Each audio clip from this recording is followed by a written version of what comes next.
Hey, what's going on guys? If you're new here, welcome to the channel. My name is Nick, and today we're going to be talking about the top 5 things that I wish I knew before I purchased my first home last year. And by the way, if you notice that my voice is super nasally today, it's because I caught a cold last week while I was traveling to the US for a business conference. But you guys are my life now, so I gotta make a video. No excuses. So buying your first home can be one of the most stressful yet exciting decisions that you ever make in your entire lifetime. But I truly believe that all of the preparation that you do in advance and knowledge that you learn about the home buying process will definitely impact your finances down the road. To be honest, I really had no clue about a lot of different things in the home buying process, and that resulted in me making a few mistakes that I'm going to discuss in this video so that you guys don't have to make the same mistakes and that you're a little bit more well prepared in advance. Because the more you know about the home buying process really matters, and it can actually save you hundreds if not thousands of dollars when you do decide to buy a home. And I honestly can't believe there isn't some general finance course in high school that will teach Generation Z teenagers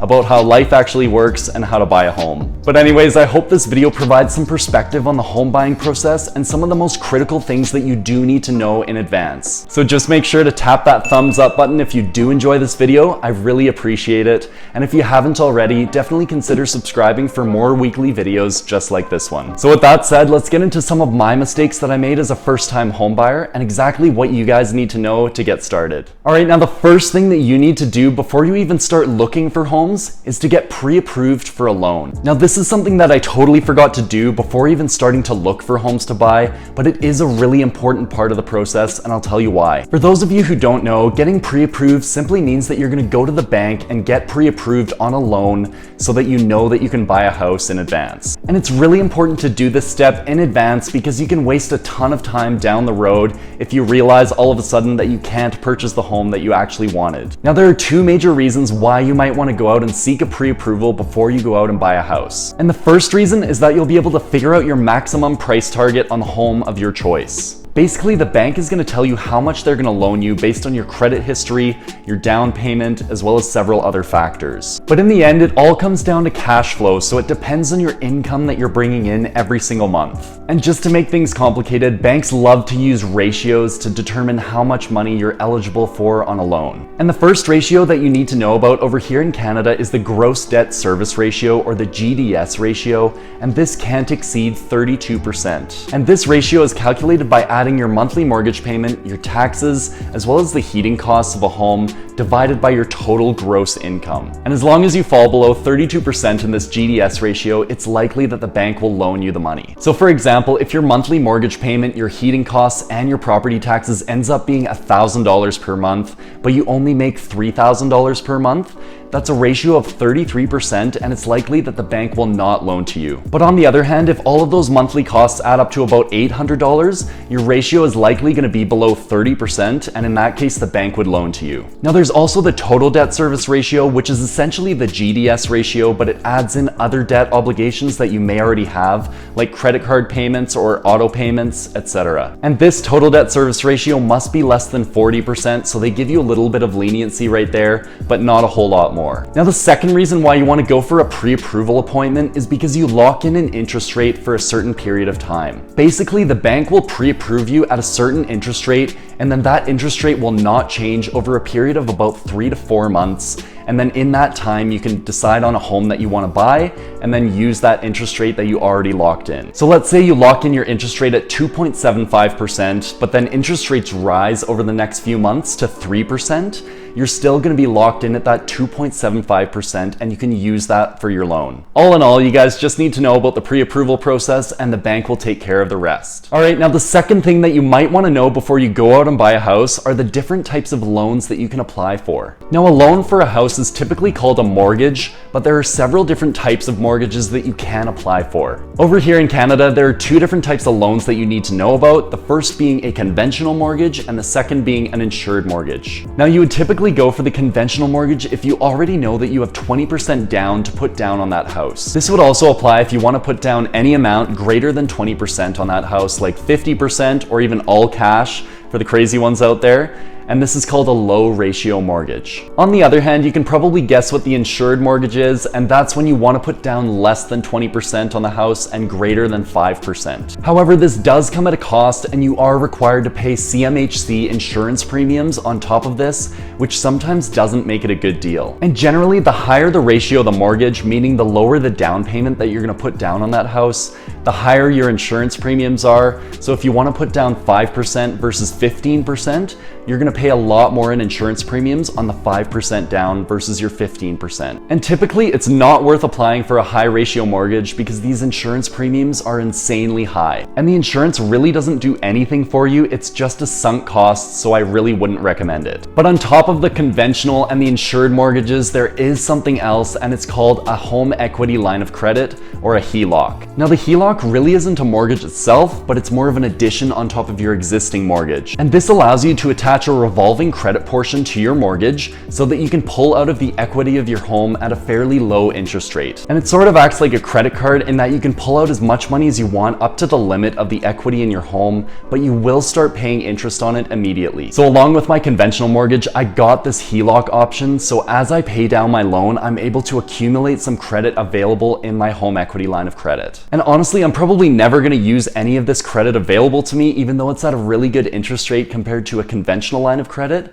But I think it's great to have, and it diversifies my credit base. So overall, guys, I would recommend saving up that 20% if you really can, or just go for a house that costs a little bit less and save up that 20% because you want to avoid paying those CMHC insurance fees at all costs. All right, guys, coming in with number 3, and this is the most important thing to talk about here today, and that is, of course, the interest rate. Now, I've made a totally separate point here for the interest rate alone because there's a whole lot of confusion around the subject, and rightfully so. Banks tend to be very unclear about the interest rates that they want to offer, and it makes it tough for us as individual investors to try and find the best interest rate possible. So I'll first go through the different types of interest rates and then how you can find the absolute best possible interest rate. Now, the first type of interest rate that you typically hear about is the fixed rate, and that is a fixed rate mortgage. The interest rate is agreed upon in advance between the borrower and the lender, and this stays totally constant throughout the entire term of your mortgage. Now, on the other hand, we have a variable rate mortgage, and this is where the interest rate can vary up and down throughout the term of your mortgage. And this variable interest rate is highly dependent on the federal funds rate if you live in the US, or if you're in Canada, it's highly dependent on the Bank of Canada rate. And someone might go for a variable interest rate mortgage if they think that interest rates are going to drop in the near future.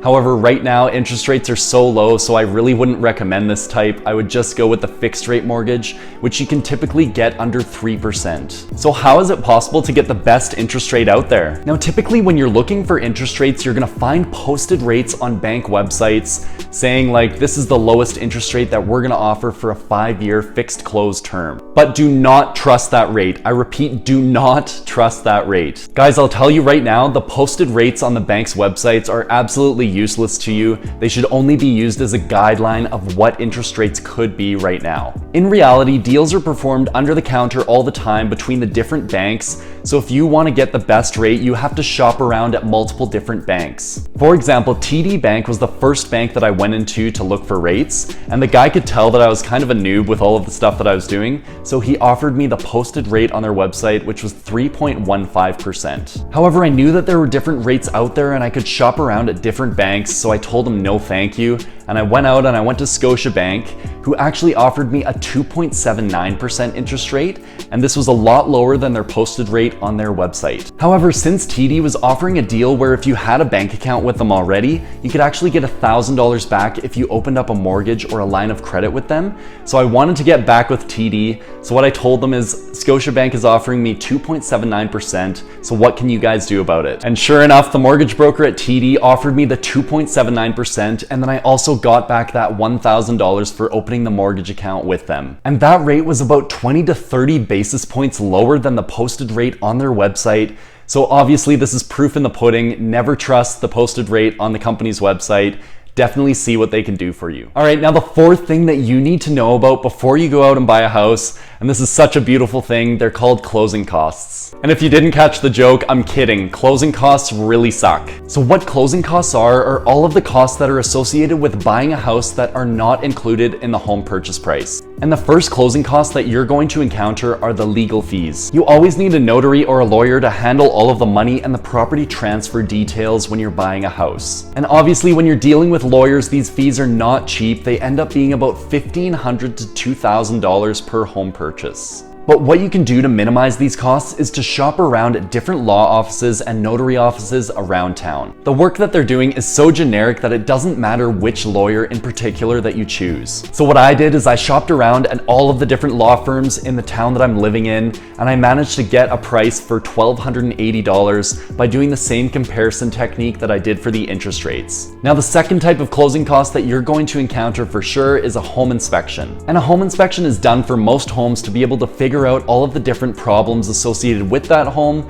that could influence your buying decision. It's highly recommended and it usually costs between $400 to $600. However, I was able to find it for $420 by again using that comparison technique. So the total closing costs, including your legal fees as well as your home inspection fees, could add up to $2,500 to $3,000, but for me it ended up adding up to $1,700 just because of the location that I'm living in. So it's definitely important to figure out what these closing costs will be in advance to see if you'll have enough money for these left over. Because you don't want to go through the entire home buying process and then find out that you can't afford the closing costs.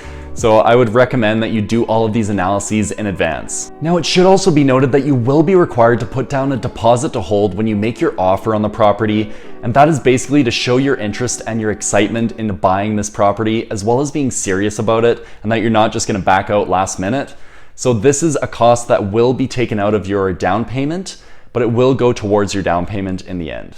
Alright, now the fifth and last item that you need to realize before you buy a house are all of the other associated home costs. A lot of people might assume going into buying a house that the mortgage is the biggest cost owning a home, but really it only accounts for about 40 to 50% of your total home costs. Whether you decide to use the house just for yourself and your family, or if you want to use it as a rental property, it's really important to estimate these home costs in advance. Now the first additional home cost that you need to know about is property insurance, and this provides you coverage for a lot of the damages that could happen in your house, like water damage, sewer backup, or even stolen goods if someone breaks in. So this cost, along with many of the others that I'm about to talk about, are going to vary depending on the location that you live in and depending on the house that you buy.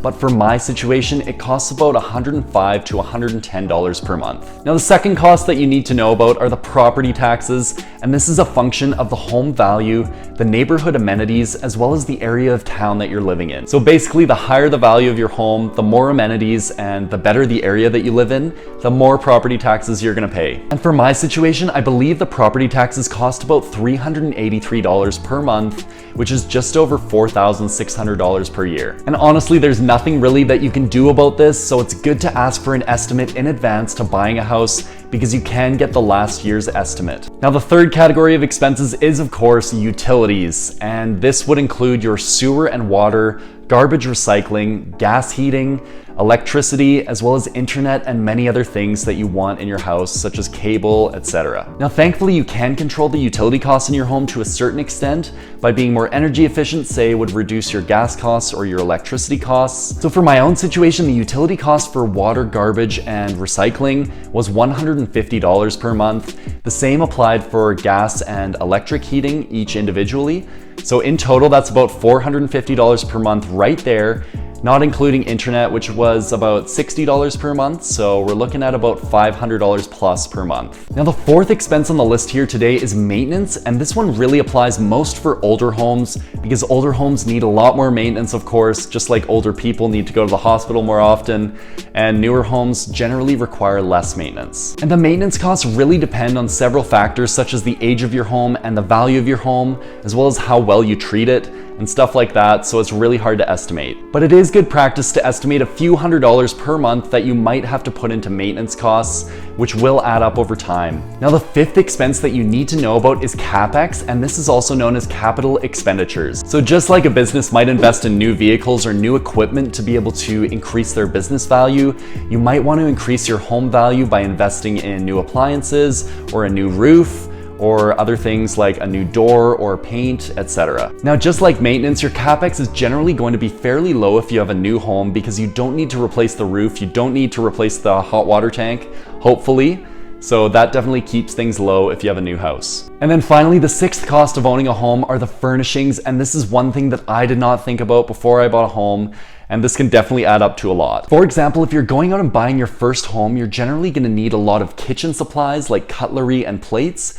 You're gonna need a lawnmower, a vacuum cleaner, etc., a lot of stuff like that. And then finally, I almost forgot about this last one because it's sort of a hidden cost of moving into a new home, and those are the moving costs. So in my case, I actually had to rent a U-Haul to bring all of my stuff from a different province all the way up to Alberta, and that cost me about $750 for renting the U-Haul for 4 days. And this one might not be necessary for everyone, but if it is, it's definitely something to account for. But guys, if you do plan on buying a rental property and you plan on earning rental income every single month from this property, you can write off a lot of these expenses that I just talked about on your taxes at the end of the year. So for example, if you have a 30% tax rate and you can write off an entire item that costs $1,000, you might end up only paying $700 for that item because you're saving $300 on taxes. So overall, I really hope you enjoyed this video. I did put a lot of effort into thinking of these different things that a lot of people don't think about before buying a home, and they can cost you a lot of money. So let me know down below if you've purchased a home already and what mistakes you've made, because I'd be really curious to know. So if you stuck around this long and you gained any value from this video, make sure to smash that like button for the YouTube algorithm,